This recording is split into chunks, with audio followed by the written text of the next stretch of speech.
Uh, Hello, guys. That's a honor and a pleasure to me.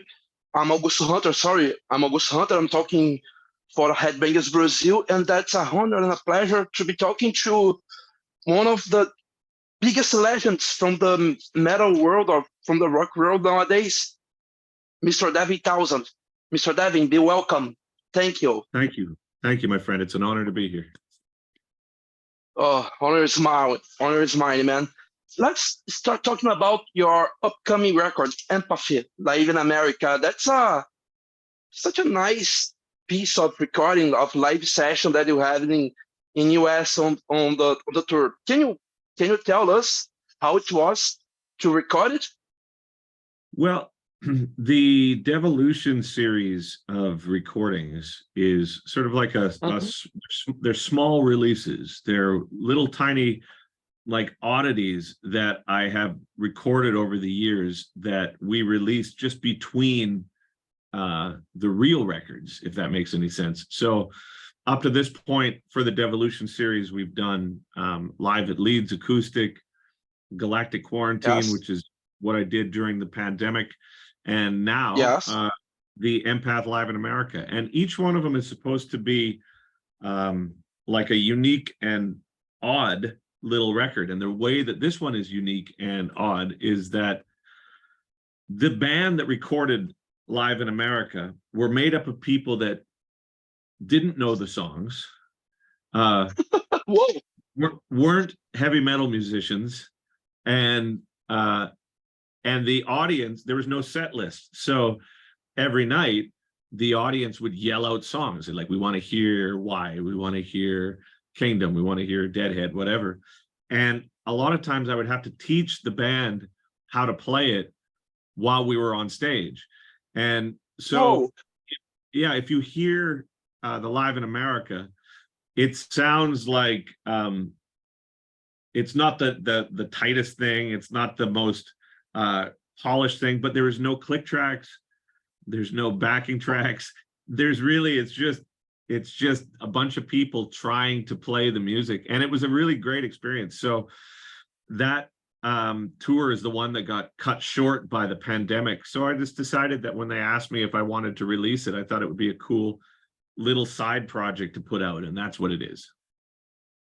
Yes, yes, and that's really cool because, like you've told, that you can hear it, you can feel that is without any backing tracks, without any clipping, you can hear the audience screaming, play this, play that, and totally. You are a guy with a huge sense of humor, and it was normal to me to see myself smiling all the time that I was hearing for you for doing this and having this contact with the audience. It was how it was.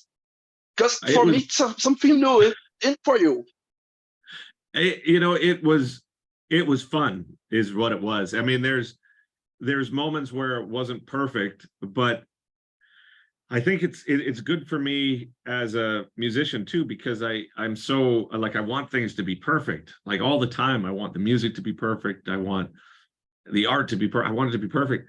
So going out on tour and knowing that it's not perfect was it was good for me in a way, and it was fun because although there's the pressure of having to learn the material or teach the material, there's no pressure of well, it has to be, the click starts in 8 beats, like, it has to be lined up because of the lights and everything. In fact, our sound person, Stanley, who's from Sao Paulo, actually, he was nice. Yeah, he was constantly just like, dude, you have to tell me what song you're playing. And I'm like, I don't know.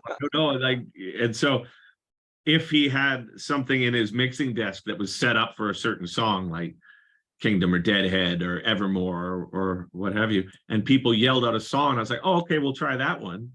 He'd be like, shit, trying to figure out where it went, and but again, that's what that record is supposed to be. It was just, Che, who is singing, the lady who is singing, she sings with Casualties of Cool with me. And so she's singing Annika's parts, and that's totally not her.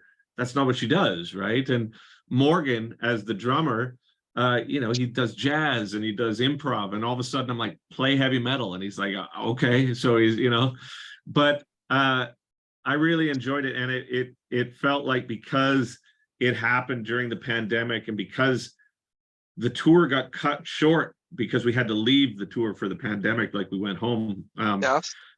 I figured it was just a good thing to have available. Again, it's not meant to be like a main focus, but Yes. I thought it was cool, right? So there you go. Yes. Yeah, because that's cool. Because why not release it? Because that's a completely different experience for your audience to listen to it. And Totally. it's so nice. It's so nice. Thank you. Well, that was the Thank you. idea. Is that Thank you. it's oh man, you're so welcome, man. I I think sometimes people think that every time you release something, it's meant to be like your main focus, like this is the next record and this is, but for me, just because I've got so many things that I document, like I keep recording all the time. Yes. When Inside Out says, do you have anything cool that we could put out while you're writing? I was like, yeah, I've got this, I've got this, I've got this. And they all take time. It's never easy, but no, I'm very proud to be able to do that, to put these things out, right? Nice. Man, you have a huge career. And I want to explore this. Is that okay for you? Yes, of course. Thank you. Okay, so you started that, if I'm not wrong, when you were 18 years old, singing with Stevie Vai, only within the master of the guitars. And how it was for you in that time? Can you remember something from that time that you say, yes, this experience could make my way better? I was a little older, I was 19 going on 20. And Okay. I mean, there's no way to really describe it. It's just, it was so crazy. Like, it was crazy in a lot of ways. It was crazy good, and it was crazy difficult. And it was, there's so many things about it that were complicated, but I really enjoyed and am very grateful for the experience. There were parts of it that were very difficult that maybe I didn't enjoy at the time, but in hindsight, Yes. I see these things as stepping stones to being able to do what I do now. So I'm so grateful for it, right? So it's right to say that in this experience, you build your base to continue in the industry. Is that right to say it? Very much. Yeah, very much. It was a lot of work, but without it, I wouldn't, I doubt we'd be talking right now, so Yes. I'm so grateful for the experience, and so grateful for Steve for taking a chance on me. But the project itself was difficult. There were things about it that I didn't, that weren't really my taste, right? So it was difficult for me to learn. Yes. But I think the record was fantastic, and really a great thing to be involved with. But as a young kid, it was a pretty overwhelming experience, right? Got it. Yes. And after that, you made for me one of the bands that I most heard in my life, that I truly love. Really within some difficulties here in Brazil to get these albums. Strap Young Lad, for me, it's a mark, man. Yeah, me I too. love this phase of Me your too. career. Yeah, me too. Uh, Me and too. I have some I have some curiosities because, for example, in the album City from Strap Young Lad, you made for me the ultimate version from Room 429. How Yeah, did you pop. decide to do this one? Well, just like you, or like anybody, there's records that you have in your life that are so important and that Yes. define a certain period of your life, right? And White Yes. Noise by Cop Shoot Cop was a huge record for me. I just loved that record. And although Room 429 wasn't on that record, it was from Ask Questions Later, which is the next record.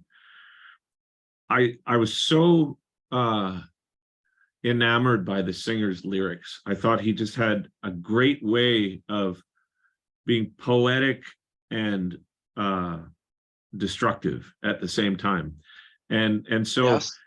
it really, I remember hearing the song and thinking, with the majority of Cop Shoot Cop material, it's perfect. But with that, I thought, man, I would love to try that one, because I think I could utilize some of the sort of tricks that I do to try and make that sound like a song I would write. And but the lyrics were so strong on it that it was such a pleasure to be able to do that. I love that song. Nice.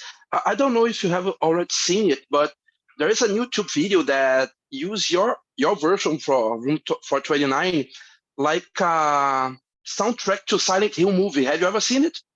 No. Man, you have to search it and you have to see, because it matches perfectly. Because it I don't know who made it, but he takes the most strong scenes from the movie and link within your song, and it's so perfect, man. You have to see it. Silent Hill. Yeah, I'll write it down. Great. Nice. Great. And just talk more about Strapping Young Lad. You have Alien, and for me, Alien is a division mark on metal, because I can hear that a lot of bands that came after your release Alien uses a lot of your ideas, even in Alien and even in the New Black. I think that those albums are phenomenal. Can you see these influence in the modern metal nowadays from Strap Youngblood? What's funny is, like, when I finished Alien, I kind of stopped listening to metal as much. It was like, Whoa. I still listen, of course. I listen to Meshuggah or Gajira, and listen to some friends of mine that are active, to see what they're doing. But it's almost like, once Alien came out, I was like, okay, good. Okay, I did that. Now I'm going to go in this direction, because it was so heavy for me, that record, that when it was over, it was almost like it broke, Whoa. like at the end of, I remember doing the track Info Dump at the end of it. And Yes. by the time it was done, I was just so like, oh God, okay. So I want to do something else now. It was, I put so much energy into Alien to try and make that statement. But there was so much learning that came along with it that I had to do, that I don't know. I think that, although I've listened to metal, of course, after that, and done metal after that, I don't know if I have recognized any of the influence. That's my personal opinion. I don't know if I've heard it. Okay. Maybe I'm just blind to it. You know what I mean? Because you are such a hard worker. You're a producer, you're a composer, and you do tours, and you have a lot of projects, and so different between them. For example, you have Casualties of Cool, that's something acoustic, and you have your Devin Townsend project that is heavy parts and there is ambient parts. How your mind work that, man? Because for me it's crazy. I that's why for me you are a genius, no? Well, thank you. I mean, I think it's easy in a sense, but only when I describe it, I think it will make sense. So I put so much energy into everything that I do. I put all my energy into making any one of the records, City or Lightwork or Ziltoid or Empath. It doesn't matter. They all require a lot of energy. And then once I'm done, I'm sick of it. It's like I've been working on it for so long that I'm like, oh my God, I need to do something else. And so what I get inspired to do next is often the opposite. If I've done extreme metal, the next thing that I do will probably be quiet, just because I need a break. And then after I've made something quiet, it'll probably be heavier again, just because I need a break from the quiet. It's like, there's a real practical way in which it works. And I know that some people have commented in the past that it seems like some sort of instability mentally to do both of these things. But I think that the topics that I write about are all about, human emotions, and there's not just Yes. one emotion. There's tons of emotions, right? There's like, you're sad, or you're angry, or you're happy, or whatever, you're horny, or you're joyful, or whatever it is, and each one of those things sounds different to me. And so, because I'm interested in writing about those sorts of emotional states of mind, I just find something fresh to write about each time, and it's often informed by what I did before. Like, that's the easiest way to describe it, I think. Yes. You made it easy. So, You Yeah. truly now made it easy. Yeah, so well, I mean, plus when I was in high school, I didn't have many friends, right? So I learned how Right. to I learned how to focus, right? Oh, I got it. I got it. If I start listening to your complete discography, it's going to be like reading an autobiography of yours. Yeah, that's the whole idea. That's the whole idea. And that's why when people say, why can't you do things like you did in the past? I think, well, because I'm not the same person. Like, but then people say, well, do you dislike the music you did in the past? And I say, well, not at all. What I did with City or Alien is the same thing that I do with Lightwork or Dream Piece or Empath. It's the same process. It's just because I was in a different place in my life, it sounds different. There's maybe when I was a kid, there's some people that were alive that are no longer alive. Maybe I was in a relationship that I'm no longer in. Maybe I was, drinking or doing drugs or something. And now because I don't, or not the same way, at least, it's going to sound different. That's just the simplicity of it, right? It's like you never jump in the same river. You never Yeah. jump twice in the same river. You can't. And the only thing I can do is try to be honest with it. And there's some people that aren't going to like where I'm at now. There's some people that are going to say, man, I wish you were still 25 and making City. And I said, well, you can wish that all you want, but I'm 51, and a lot of the things that were so intense about like a record like City come from being 25. Yes.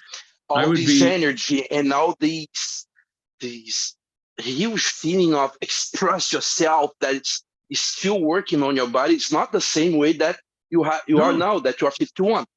It can't. So what I hope is that even if people don't like what I'm doing now, they understand that it's the same thing. It's like coming from the same place. It's not like I'm a different person. It's just the person that I am now that does the same things that I've always done is just a whole different set of parameters, a whole different set of people, a whole different set of circumstances, and a different body. God knows, you know what I mean? And like all the things that go on with being who I am now, it just sounds different to me. And it's like as I get older and as I have toured and done all these things, I also recognize how much I prefer being on my own now and how much I like the silence. And so when I'm listening to music, for example, when I was writing City, I was listening to Morbid Angel, Cop Shoot Cop, Fear Factory, Carcass, Young Gods, like that's what I was listening to. But now I listen to hippie music all the time. Just it's what I like listening to, or like strange atmospheric noises, or it's so of course my tastes have changed, and so it's going to inform what I write.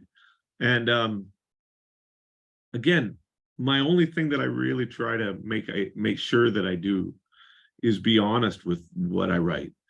And it's not going to appeal to everybody. It's simple as that. And whenever I get asked to do something like, well, you could be more famous, as if that's some sort of like a like an enticement.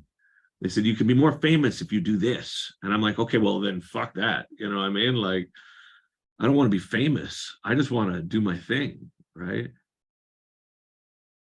Right, right. And let's continue digging in your career.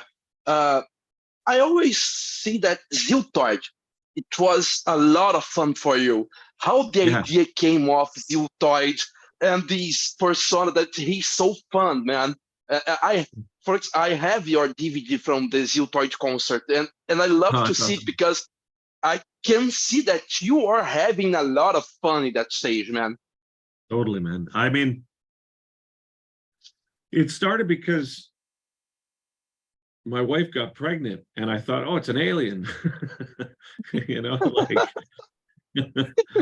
I had never thought about kids or anything like that.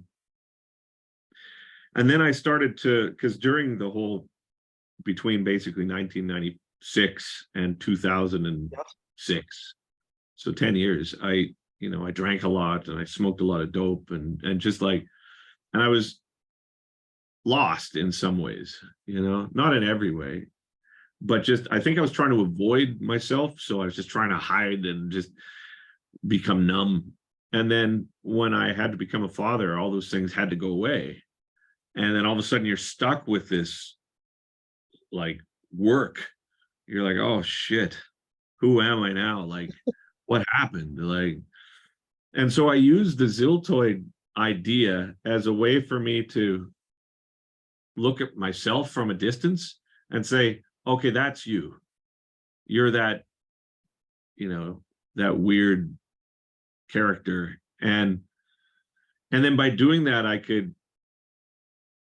see it for what it was, in a sense. It's like, oh, you're not an alien. It's just like stupid. You're just afraid of people, and like, and now you have to be with people, and it's not easy.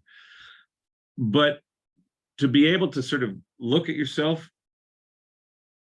through a character was like so much fun, man, because you could just find all these avenues that you could explore without it being personal. It's like, oh, he's an idiot, or he's like, he's funny, or he's got strength, or he's got no strength, or whatever it was. And I loved that project. I thought it was just so much fun. And then the only thing that I didn't get to do with it was make the puppet.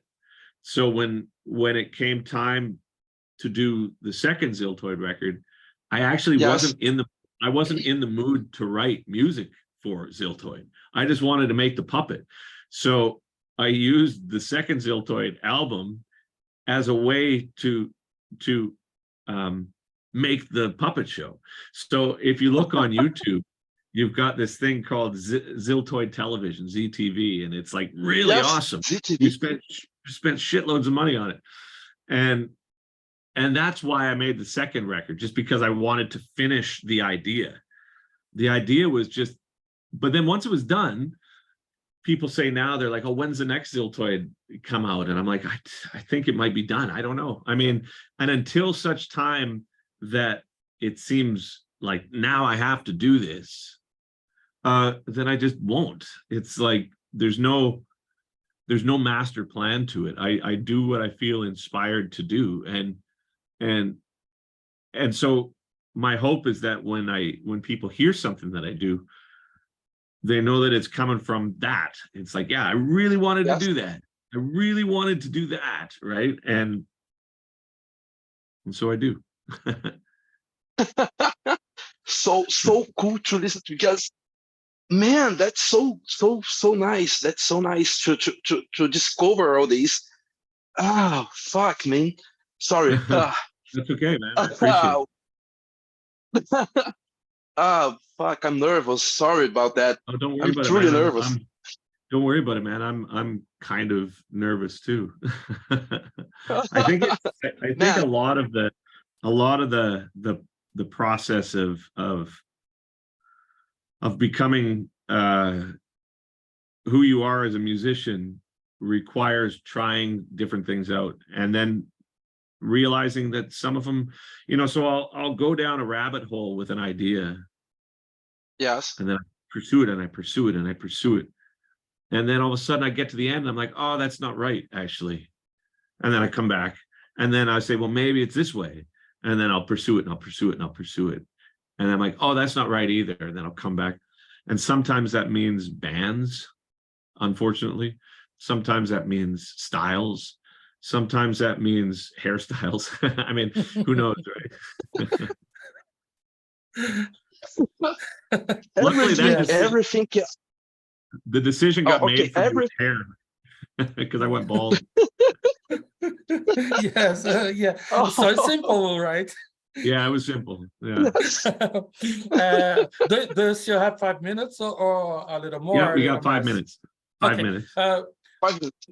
Okay. Do you want to ask something else, or I will do a question that I ask for all my interviewees? Please. It's about Brazil, because Headbangers Brazil is about Brazil. And I'll include another question into the question. When are you coming to Brazil? And the question is there any Brazilian musician or band or something from Brazil that you have liked or that you have listened to and that have any influence in one of the all of the times in your career? Well, okay, first question first. I'm taking some time to write. Believe it or not, I've never been given an actual offer to tour Brazil. Any offers that I've been given, it's like you don't make money on it at all. So it's going to cost money to go. But I keep being asked to go to Brazil, but someone's never said, okay, we want you to come to Brazil. You can bring the band, you can do this, you can do it properly. And until that time, I can't, right? So my hope is that one day a promoter will be like, we want you to come to Brazil. And in that part, of course, I fucking love to go to Brazil, man. And then the second question, of course, Sepultura, of course, and there's that in terms of the metal stuff. But when I think more of the language. I think of Portuguese, right? And I know that she's not from Brazil, but there was a singer who sang in Portuguese, and her name was Juana Molina, who I loved, and she really, I found influence. I don't know her. I don't think she's from Brazil though, but I know she speaks Portuguese. So, but some of my really close friends are from Brazil. There's a tour manager named Eddie who I just loved, and Stanley, who's probably the best sound man ever.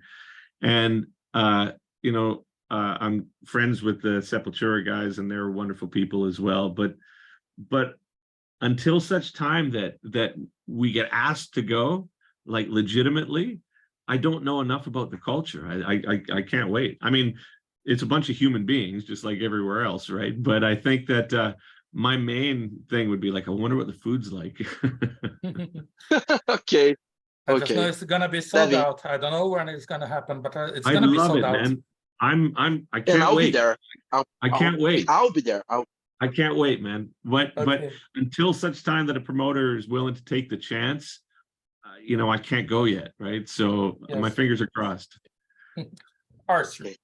Devin, thank you so much for your time, man. We appreciate it a lot. Thank you. That's your time. Leave a message for Headbangers Brazil and people here. Thank you, my friend. And I look forward to seeing you guys soon, okay? Okay. Okay. Thank you. Bye-bye. Thank you. It was a pleasure. Thank you, man. Bye-bye. Bye-bye. Cheers.